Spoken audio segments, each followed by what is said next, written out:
तिलको मटर चारैमा तिमीलाई चढाउला सम्झना बिर्सना साला ला ला ला झन्झन बढ्यो तिर्सना साला ला ला ला। अहिले हामी छिमालुङमा छौँ। अहिले यो यसको हाइट भनेको 2900 मिटरमा छ। 7 बजे पछाडि त्यहाँबाट हिँडेर 2 घन्टा 15 मिनटमा हामी यहाँ छिमालुङ आइपुगेका छौँ। अब यहाँबाट अर्को 15 मिनट तल छ चखेवासम्म जानलाई। हुस्से लागेर सबै केही पनि नदेखिने अवस्था छ। यहाँ सादा खानाको 300 रहेछ।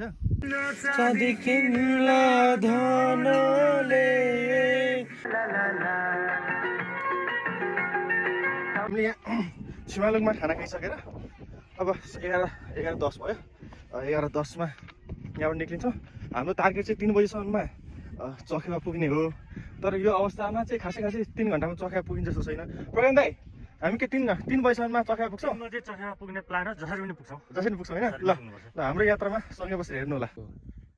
हाम्रो डेस्टिनेसन हामी चखेवासम्म आइपुगेका छौँ। बिहान 7 बजी हिँडेर अहिले 4:20 मा चखेवासम्म आइपुग्यौँ। हामी दिवसाई र म चाहिँ सबभन्दा सुरुमा आइपुग्यौँ। बाँकी साथीहरू आउँदै हुनुहुन्छ। यात्राभरि रमाइलो भयो। सबैजनालाई मुन्नुम ट्रेक आउनु हुन अनुरोध गर्दछु।